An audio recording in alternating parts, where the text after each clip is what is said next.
Hello guys, आज का हमारा टॉपिक है अस्थि शारीर। इसके पहले हमने प्रमाण शारीर को पढ़ लिया है, उस चैप्टर को हमने कम्प्लीटली देख लिया है।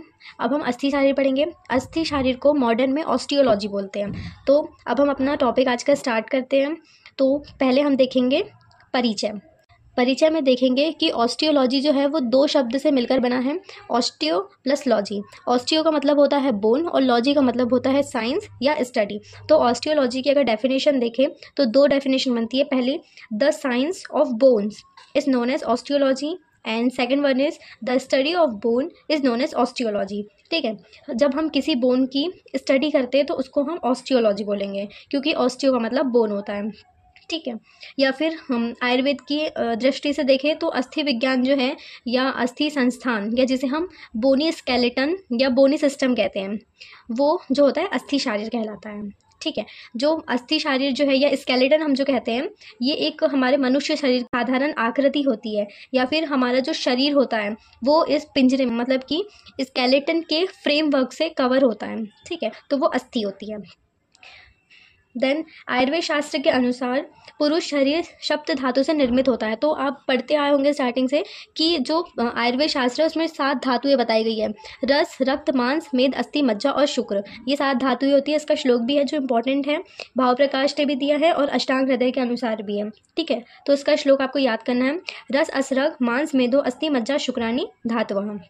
ठीक है, तो यहाँ पे मैंने 7 धातुओं के नाम लिखे हैं, रस, रक्त, मांस, मेद, अस्थि, मज्जा और शुक्र। ये सप्त धातुएं होती हैं। ठीक है, उसमें से सबसे पहले रस की उत्पत्ति होती है। जब भी हम कोई अन्न ग्रहण करते हैं तो सबसे पहले रस की उत्पत्ति होती है, रस से रक्त की, रक्त से मांस, मांस से मेद, मेद से अस्थि, अस्थि से मज्जा और मज्जा से शुक्र की उत्पत्ति होती है। तो अभी हम अस्थि शारीर पढ़ रहे हैं। तो अस्थि शारीर जो है इसकी पुष्टि मेद धातु से होती है। मेद धातु अस्थि धातु की पुष्टि करता है। ठीक है, तो अस्थि धातु जो होती है वो स्थिर होती है, कठिन होती है तथा शरीर के अंग प्रत्यंगों को आकार तथा आधार प्रदान करने वाली होती है। ठीक है, क्योंकि जब किसी व्यक्ति की मृत्यु हो जाती है तो अगर हम उसके शव को मिट्टी में दफना देते हैं तो जब हम कुछ दिनों बाद में वो उस शव को बाहर निकालेंगे तो हमें जो भी मांसपेशियाँ होगी उनमें मांस, मेद, मज्जा जो भी है वो सब हमें नष्ट मिलेगा, लेकिन जो बोनी स्केलेटन है मतलब अस्थि जो है, अस्थि वहाँ पे नष्ट नहीं मिलेगी। अस्थि वहाँ पे एज इट इज रहेगी, क्योंकि वो स्थिर होती है, कठिन होती है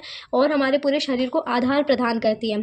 तो जब हम शरीर को मिट्टी में अगर डाल भी देते हैं तो जो ऑर्गेनिज्म है, वहाँ के माइक्रो ऑर्गेनिज्म, वो अस्थि को भंग नहीं कर पाते, तोड़ नहीं पाते हैं। तो अस्थि जो है वो अपने आकार को स्थिर करके रखती है। वो उसमें बहुत ऐसी शक्ति होती है कि वो जल्दी नष्ट नहीं होती, वो बहुत सालों तक के एज इट इज़ रहती है। ठीक है, now definition of bone, a white hard substance which constitute the skeleton of the body is known as bone. Okay, the hard tissue forming the framework of the body is known as bone. तो ये modern के according है, जो कि हमारा white hard substance होता है जो कि कंस्टिट्यूट होता है हमारी बॉडी में स्केलेटल फ्रेमवर्क से, तो वो हमारी बोन होती है। ठीक है, तो इसका एक श्लोक भी है, अस्थियते इति अस्थि।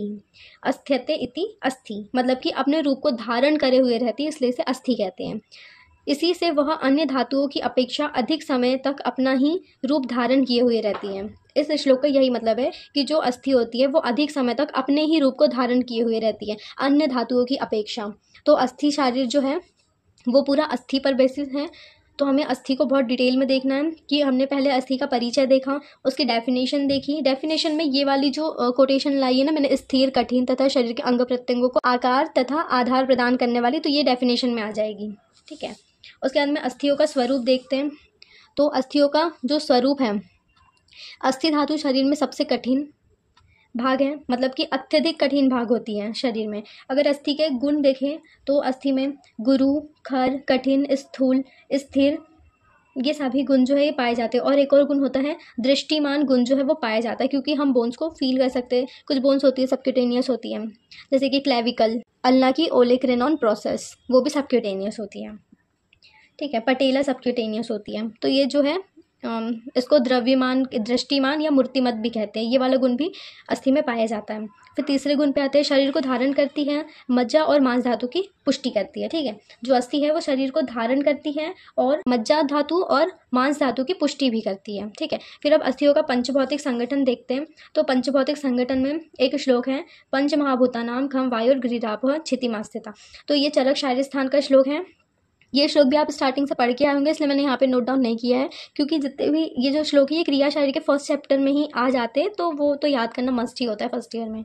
ठीक है, तो अस्थि का पंचभौतिक संगठन देखते हैं। तो आकाश महाभूत पहला, आकाश महाभूत से होता है कि आकाश महाभूत क्या होता है, उसमें छिद्र होते हैं, मतलब कि पोरस होता है, स्पॉन्जी होता है, स्पॉन्जी भाग होता है ना, मतलब जो बोन होती है उसमें पोर्स प्रेजेंट्स होते हैं, जिसको वेस्कुलर कैनाल्स भी कह सकते हैं। अस्थियों के अंदर जो रक्तवाहिनी निकल आई होती है, तो ये सब आकाश महाभूत की वजह से होती है। रिक्त स्थान कहते हैं, तो बोन के अंदर का जो खाली स्थान होता है, रिक्त स्थान, वो आकाश महाभूत की वजह से होता है।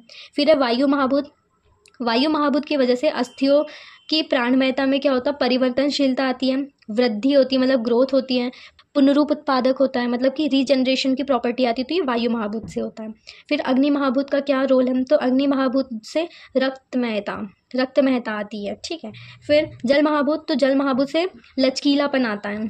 फिर पृथ्वी महाभूत पे आते हैं, तो पृथ्वी महाभूत जो है इससे गुण आता है कि वो कठिन होती है, मतलब कि जो बोन है वो हमारी हार्डेस्ट सब्सटेंस होती है ना बॉडी की, तो वो पृथ्वी महाभूत की वजह से होती है। तो पांचों महाभूत का कॉन्ट्रीब्यूशन रहता है अस्थि को बनाने में। ठीक है, तो पांचों महाभूत इंपॉर्टेंट होते हैं इसमें। उसके बाद में अस्थि की उत्पत्ति, तो अस्थि की उत्पत्ति में ये श्लोक याद करना बहुत इंपॉर्टेंट है। रसाद्रक ततो मांसम, मांस मेदो प्रजायते, मेदसो अस्थि ततो मज्जा, मज्जा शुक्रम तू जायते। ये सुश्रुत सूत्र स्थान ने लिखा है कि जो मेद धातु है, मेद धातु से अस्थि धातु की उत्पत्ति होती है। ये श्लोक याद करना है कि अस्थि की उत्पत्ति कैसे हुई है। ठीक है, नाउ क्लासिफिकेशन ऑफ बोन्स देखें तो सभी आचार्यों ने अपने अपने मत दिए हैं, किसी ने एक्स्ट्रा माना है, किसी ने कम माना है, तो सभी के अपने अपने मत है। तो सबके डिवीज़न आपको याद करने हैं, किसने कितनी बोन दी है और किसने कितना क्लासिफिकेशन किया है उस बोन का, इसीलिए यहाँ पे सारे डिफ्रेंशिएशन लिखे गए हैं। ठीक है, तो अगर हम आचार्य चरक की बात करें तो आचार्य चरक ने अस्थियों की संख्या 360 मानी है और उसका डिवीज़न है 128, 140 और 92। तो 128 जो है ये इन्होंने शाखाओं में माना है। शाखाओं में का मतलब है लोअर लिम और अपर लिम ओनली। ठीक है, दोनों हाथ और दोनों पैर में 128 बोन है। 140 में मध्यम शरीर है, मध्यम शरीर में थोरिक्स रीजन और एब्डोमेन रीजन आता है, तो उसमें 140 बोन्स है। उसके बाद में 92 जो है ऊर्ध्व जत्रुगध है, मतलब कि हमारे हेड और नेक में जो बोन्स हैं वो 92 हैं। तो ऐसे डिवीज़न आचार्य चरक के अनुसार है 128, 140 और 92 शाखाओं में।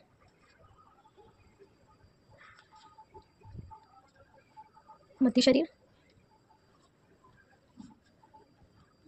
सीरो ग्रीवा।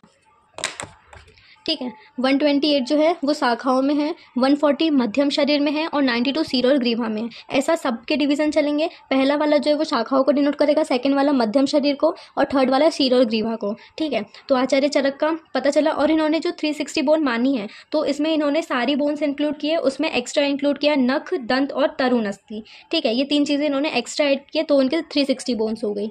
तो आचार्य सुश्रुत की 300 बोन है। 300 में इन्होंने तरुण अस्थि को तो माना है लेकिन नख और दंत को नहीं माना, तो उनकी 300 हुई है। ठीक है, इसका डिवीज़न है 120, 117 और 63। 120 शाखाओं में है, 117 मध्यम शरीर में है और 63 जो है वो शीरा और ग्रीवा में है। ठीक है, तो ये आचार्य सुश्रुत का डिवीज़न हो गया। फिर आचार्य वाग्भट, तो आचार्य वाग्भट ने भी चरक को फॉलो किया है, तो इन्होंने 360 मानी है। इसका डिवीज़न है 140, 120 और 100। ठीक है, 140 शाखाओं में, 120 मध्यम शरीर में और 100 जो है वो शीरा और ग्रीवा में मानी है। फिर यूनानी के अकॉर्डिंग टोटल बोन होती है 242। इसका डिवीज़न उतना इंपॉर्टेंट नहीं है, बट संख्या याद रख लो कि यूनानी के अकॉर्डिंग 242 बोन्स होती है। उसके बाद आधुनिक मतलब मॉडर्न के अकॉर्डिंग देखें तो आप सभी जानते हैं कि मॉडर्न के अकॉर्डिंग 206 बोन्स होती है और 206 बोन का डिवीज़न है 120, 50 और 36। 120 शाखाओं में, 50 मध्यम शरीर में और 36 होती है शीर और ग्रीवा में। ठीक है, तो ये जनरल क्लासिफिकेशन था। अब हमारे शरीर में जितनी जो बोन्स हैं ना उन सबको हम देख लेते हैं, क्योंकि मॉडर्न नेम तो आपको पता है और शायद कुछ नेम जो है वो नहीं भी पता होंगे, लेकिन हमें उसका मेनली आयुर्वेदिक नेम देखना है, तो इसलिए हमें सारी बोन को देखना पड़ेगा। तो सबसे पहले हम अपर लिम की बोन देखें तो हमारे अपर लिम में जो है वो एक हाथ में 32 बोन होती है और एक में 32, तो टोटल 64 बोन जो होती है वो हमारे अपर लिम में होती है। ठीक है, तो अब हम आते हैं बोन्स पे। क्योंकि हमें बोन्स के नेम देखना इसलिए इंपॉर्टेंट है क्योंकि हमें आयुर्वेदिक नाम पता होना चाहिए, क्योंकि हमारे एमसीक्यूज में आ जाते हैं। अगर क्लेविकल आ गई तो क्लेविकल अगर आ गया आपको जत्रुका अस्थि, तो आपको पता ही नहीं है कि जत्रुका अस्थि जो है वो क्लेविकल को बोला जाता है, तो इसलिए आपको आयुर्वेदिक नाम भी पढ़ना पड़ेगा उसके लिए। कभी जत्रुका अस्थि ना आकर के अक्षिका अस्थि आ जाए तो अक्षिका अस्थि भी क्लेविकल ही होती है, ठीक है। तो क्लेविकल का नाम है अक्षिका अस्थि और जत्रुका अस्थि, ये दो होती है, एक साइड में और एक साइड में एक, ठीक है। तो अभी हम एक ही अपर लिम्ब की बात कर रहे हैं, तो अब हम एक एक ही काउंट करेंगे ना, क्योंकि ऐसा सिमिलर सेकंड वाले हैंड का होगा, ठीक है। तो क्लेविकल का नाम है अक्षिका अस्थि और जत्रुका अस्थि, स्कैपुला का नाम है अंशफलक, ह्यूमरस का नाम है प्रगंडा अस्थि, रेडियस का नाम है बही प्रकोष्ठा अस्थि, अल्ना का नाम है अंतः प्रकोष्ठा अस्थि। फिर कार्पल बोन है, तो कार्पल बोन का नाम है पानी कुर्चिका अस्थि, ठीक है। अब जो कार्पल बोन होती है ये 8 होती है, ठीक है। 2 लेयर में होती है, प्रॉक्सिमल लेयर और डिस्टल लेयर, ठीक है। इन 8 के नाम आपको याद होना चाहिए। अगर आयुर्वेदिक नाम नहीं भी आ रहे हैं तो इट्स ओके, बट इनके शेप आपको पता होने चाहिए, ठीक है, कौन सा शेप होता है इसका। तो स्केफॉइड, ल्यूनेट, ट्राइक्यूटल और पीसी फॉर्म, जो स्टार्टिंग की जो 4 होती है ये प्रॉक्सिमल रो की होती है, और लास्ट की जो 4 है ट्रेपेजियम, ट्रेपेजॉइड, कैपिटेड एंड हेमेट, ये चारों जो होती है डिस्टल रो की होती है, ठीक है। तो स्केफॉइड का जो शेप होता है वो बोट शेप होता है, ल्यूनेट का शेप होता है हाफ मून शेप, ट्राइक्यूट्रल का होता है पिरामिडल शेप, पीसी फॉर्म का होता है पी शेप, और पीसी फॉर्म जो है ये हमारी स्मॉलेस्ट कार्पल बोन होती है। उसके बाद ट्रेपेजियम का देखें तो ट्रेपेजियम का क्वाड्रेंगुलर शेप होता है, ट्रेपेजॉइड का देखें तो शू ऑफ बेबी शेप होता है, कैपिटेट जो होती है इसका राउंडेड हेड होता है, और कैपिटेट हमारी लार्जेस्ट कार्पल बोन होती है। हेमेट वेज शेप होता है, वेज शेप को देखते हैं जैसे कि बकेट होती है ना, बकेट को अगर इन्वर्ट कर दिया जाए, उल्टा कर दिया जाए, तो वो वाला शेप जो होता है वो हेमेट का होता है, ठीक है। तो ये जो 8 कार्पल बोन है इनके शेप पता होना चाहिए। Smallest carpal bone PC form, largest carpal bone कैपिटेट। तो ये हमारी कार्पल बोन हो गई। अब कार्पल बोन होने के बाद में आते हैं मेटाकार्पल बोन में, मेटाकार्पल के बाद आते हैं फैलेंजेस। कार्पल बोन जो होती है ये हमारे व्रिस्ट जॉइंट में होती है, व्रिस्ट जॉइंट को बोलते हैं कार्पल बोन। अब उसके बाद में अगर हम मेटाकार्पल पे आते हैं तो मेटाकार्पल हमारी 5 होती है, एक जो होती है थंब में जाती है, index finger, middle finger, ring finger and little finger में जाती है। तो ऐसी हमारी 5 मेटाकार्पल होती है। मेटाकार्पल बोन को आयुर्वेद में बोलते हैं कर अंगुली मूल शलाकाएं, ठीक है। तो अगर फर्स्ट मेटाकार्पल देखें तो फर्स्ट मेटाकार्पल का नाम होता है अंगुष्ठ मूल शलाका, सेकंड का होता है तर्जनी मूल शलाका, थर्ड का होता है मध्यम मूल शलाका, फोर्थ का होता है अनामिका मूल शलाका, और लास्ट वाले का होता है कनिष्ठिका मूल शलाका, ठीक है। अंगुष्ठ मूल शलाका, तर्जनी मूल शलाका, मध्यम मूल शलाका, अनामिका मूल शलाका और कनिष्ठिका मूल शलाका। तो ये हमारी 5 मेटाकार्पल हो गई। उसके बाद में फैलेंजेस पे आते हैं, तो फैलेंजेस जो होते हैं वो 14 होते हैं। फैलेंजेस को बोलते हैं अंगुल्य स्थिया पर्व, ठीक है।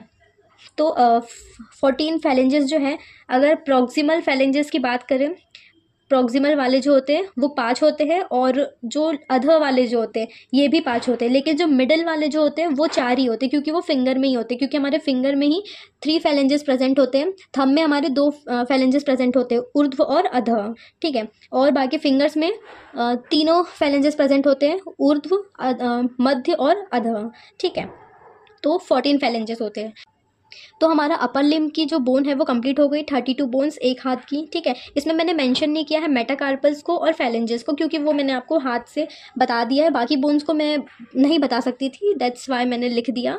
तो अब हम लोअर लिम्ब पे जाते हैं। लोअर लिम्ब में 62 बोन्स होती है टोटल, 31 बोन होती है, इसलिए होती है क्योंकि यहाँ पे टार्सल्स जो है वो 7 है और वहाँ पे कार्पल्स 8 थी, तो कार्पल बोन 8 होती है और टार्सल बोन जो होती है वो 7 होती है, ये डिफरेंस होता है, तो ये आप याद कर लेना, ठीक है। तो अब हम लोअर लिम्ब को स्टार्ट करते हैं।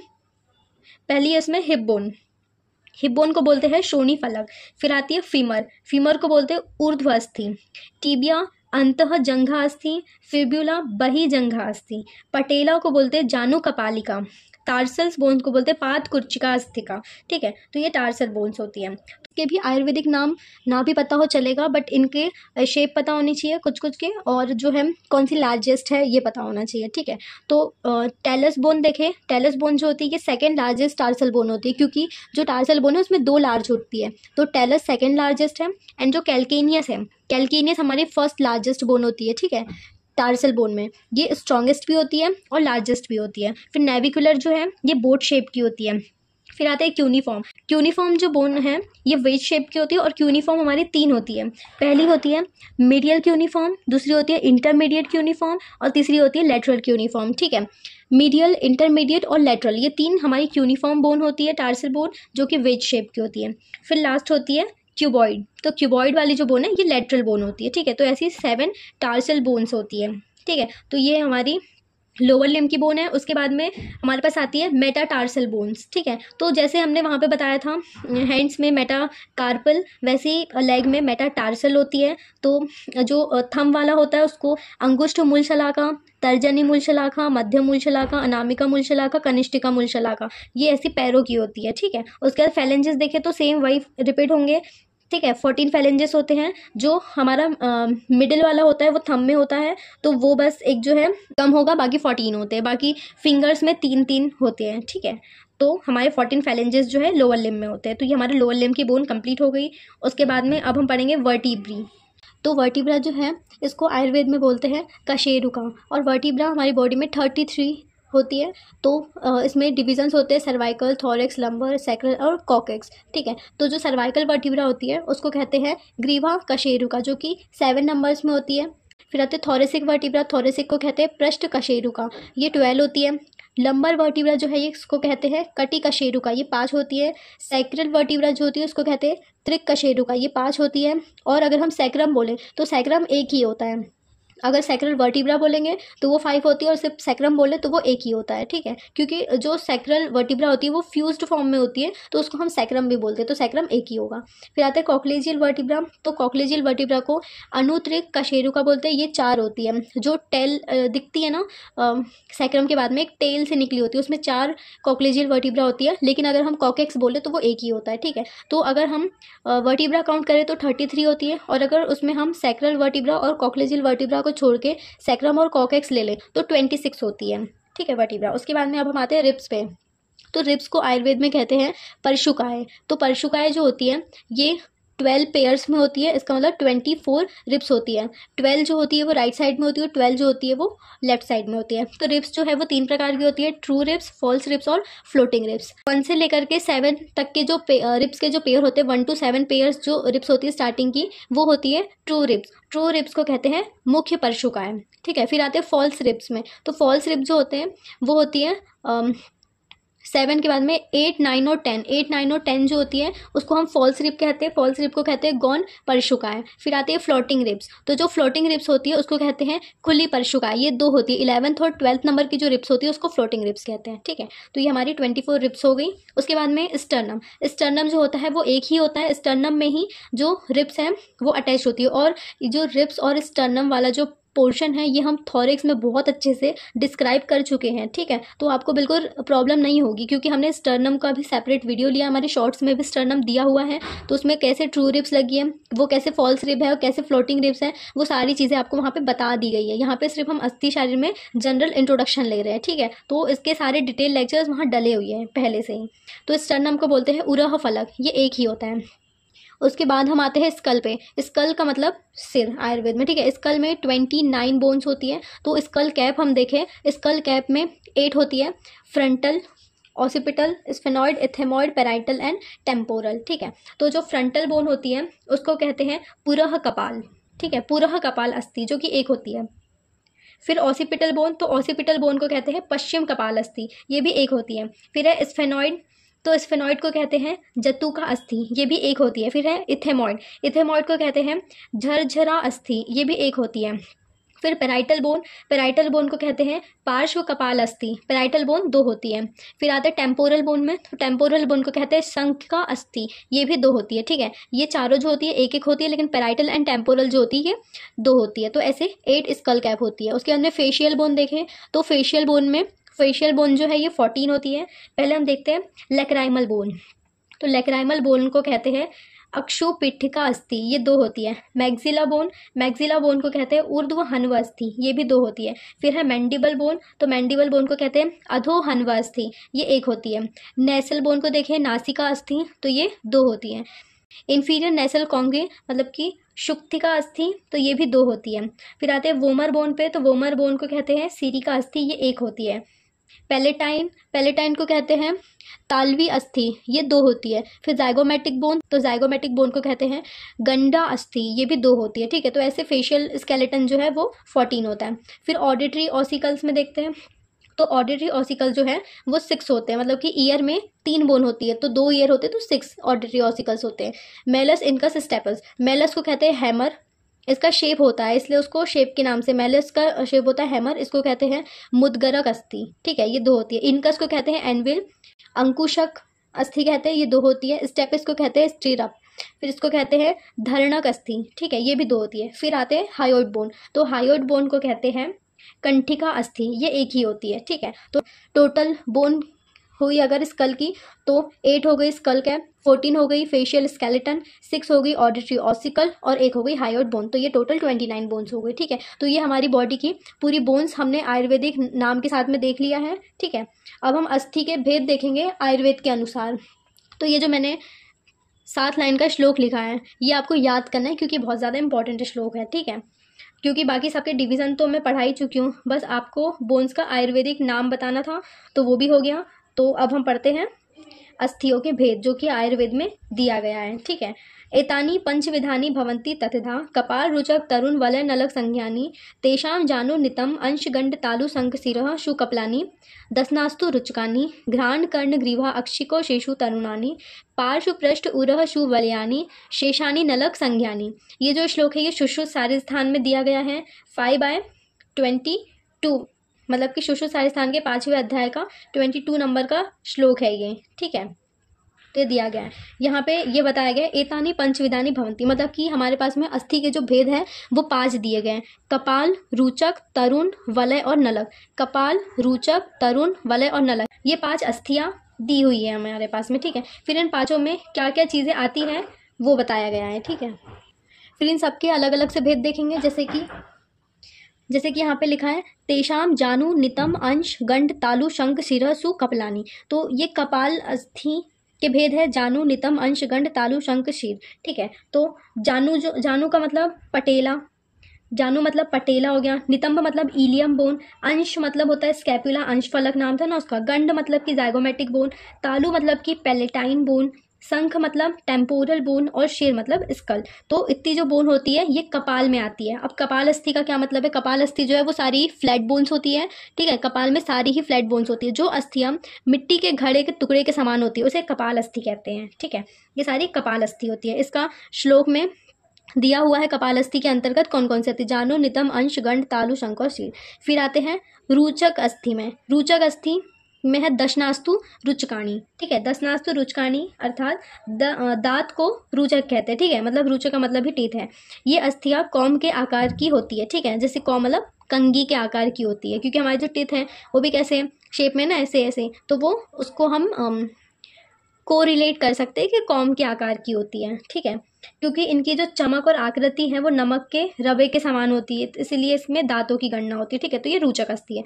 फिर आती है तरुण अस्थि की बारी। तो तरुण अस्थि में यहाँ पे लिखा है घ्राण कर्ण ग्रीवा अक्षिको शेषु तरुणानी, ठीक है। घ्राण मतलब नोज, कर्ण मतलब कि ईयर, ग्रीवा मतलब नेक, अक्षिकोष मतलब कि आई, ठीक है, अक्षिकोष मतलब कि आई। तो ये सारी जो है कार्टिलेज वाली जो चीज़ें होती है वो तरुण अस्थि में आती है, ठीक है।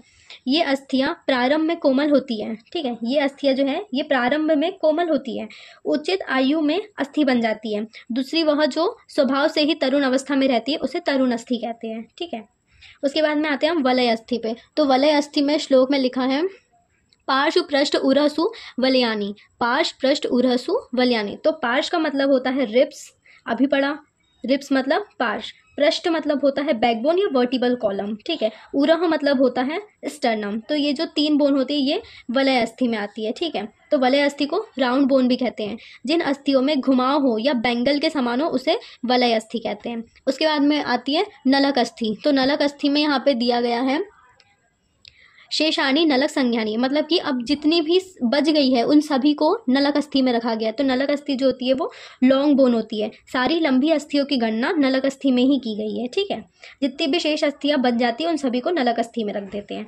तो ये हमारे अस्थि के भेद हुए। उसके बाद में कुछ इंपॉर्टेंट पॉइंट है, तो जैसे कि शिशोमॉइड बोन देखते हैं, पीसी फॉर्म हमने पढ़ा था कार्पेल बोन में जो स्मॉलेस्ट कार्पेल बोन होती है वो पीसीफॉर्म होती है। तो पीसीफॉर्म जो है ये स्मॉलेस्ट सिसेमॉइड बोन भी है। अब सिसेमॉइड बोन है, ये कहाँ से डेवलप होती है? तो ये डेवलप होती है tendon of flexion कार्पी अल्नारिस। Flexion कार्पी अल्नारिस muscle का जो टेंडन होता है उससे पीसीफॉर्म जो है बोन वो डेवलप होती है। ठीक, उसके अंदर पटेला की बात करें तो पटेला जो है ये लार्जेस्ट सिस्टमॉइड बोन है और ये पटेला डेवलप होती है, develops in tendon of quadriceps femoris muscle. तो क्वाड्रिसेप्स फेमोरिस मसल के टेंडन से पटेला बोन जो है वो डेवलप होती है और ये लार्जेस्ट सिस्टमॉइड बोन है। फिर थर्ड वाली बोन है फैब्यूला। तो ऑलमोस्ट जो है वो सबको पटेला और पीसीफॉर्म ही पता होती है कि ये दो ही सिसेमॉइड बोन है। पीसीफॉर्म स्मॉलेस्ट है एंड पटेला जो है ये लार्जेस्ट है। लेकिन फैब्यूला जो है ये भी एक सिसेमॉइड बोन है जो कि डेवलप होती है tendon of lateral head of gastrocnemius muscle. ठीक है, जो गैस्ट्रोनीमियस मसल होता है उसके लेटरल हेड से, हेड के टेंडन से फैब्यूला जो है वो डेवलप होती है। ठीक है, तो ये तीन जो है ये सिसेमॉइड बोन है। तो हमारा अस्थि शारीर जो है ये कंप्लीट हो चुका है। हमने अस्थि शारीर में सबसे पहले उसका परिचय देखा, परिचय देखने के बाद में अस्थि की परिभाषा देखी, अस्थि का स्वरूप देखा हमने, स्वरूप देखने के बाद में उसका पंचभौतिक संगठन देखा और अस्थि की उत्पत्ति भी देखी। अस्थि की उत्पत्ति देखने के बाद में क्लासिफिकेशन देखा, अलग अलग आचार्यों के अनुसार किसने कितनी अस्थि मानी है और उनका कैसे डिवीज़न दिया है वो भी देखा। उसके बाद में हमने अपने बॉडी की पूरी 206 जो हड्डियां हैं उनका आयुर्वेद और मॉडर्न दोनों में नाम देखा। उसके बाद में हमने आयुर्वेद के अकॉर्डिंग अस्थियों के भेद किए जो कि 5 होते हैं, कपाल, रुचक, तरुण, वलय और नलक। इन पांचों का डिस्क्रिमिनेशन देख लिया, एक्सप्लेनेशन देखा। उसके बाद में एक एक्स्ट्रा पॉइंट था सिसेमॉइड बोन, तो सिसेमॉइड बोन भी हमने कवर कर लिया। तो हमारा अस्थि शारीर यहाँ पे कंप्लीट हो जाता है क्योंकि इसके बाद में जो अलग अलग बोन है, क्लेविकल, स्कैपुला, इन सब का जो है ना अलग से लेक्चर्स ऑलरेडी डले हुए हैं। ये हमने आयुर्वेदा में हमारा इतना ही था। ठीक है, उसके बाद में वो जो क्लेविकल है इन सब का जो एक्स्ट्रा पॉइंट्स है ये मॉडर्न में आ जाता है, तो वो हमने कवर कर चुका है। उसके बाद में जॉइंट्स भी है वो संधि में पढ़ेंगे। ठीक है, तो हमारा अस्थि शारीर जो चैप्टर है ये कंप्लीट हो जाता है। So thank you for watching.